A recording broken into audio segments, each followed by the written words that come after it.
Okay, week 2 of warm-ups and stretches. So we're going to start with our dynamic warm-up, which is warm-up in motion, which you want to do before you hit the hills.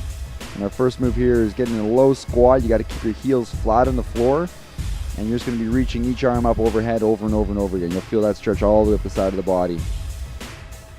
And then here's a little bit of a mountain climber variation for the hips, which is great. You're going to try to put all the weight under your arms and shuffle your feet back and forth like I'm doing. Make sure your feet land flat when they get up by your hands. So the next move here is a stiff leg bend over. Make sure you keep your hips nice and square. You're going to feel the stretch on that grounded leg.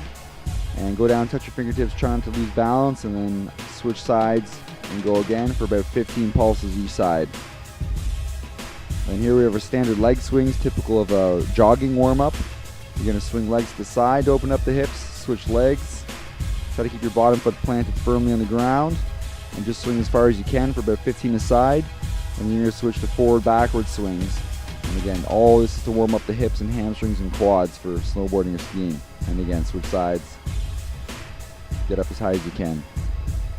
Moving on to the static stretch, again, that you'd normally do when you're done riding for the day.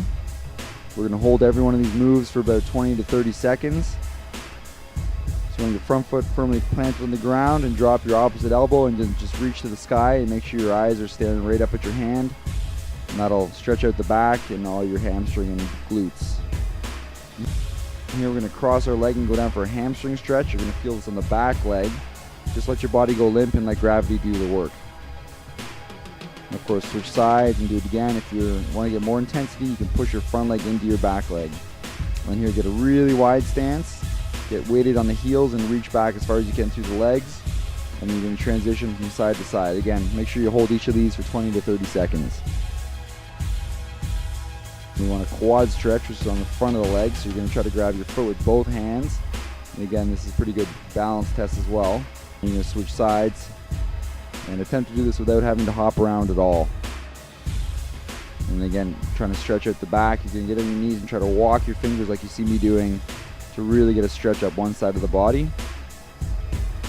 And again, do it on the opposite side, holding each for 20 to 30 seconds.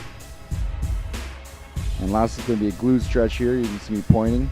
You're going to cross your leg and creep up your knees like I have and lift your toe on the bottom foot to enhance that stretch.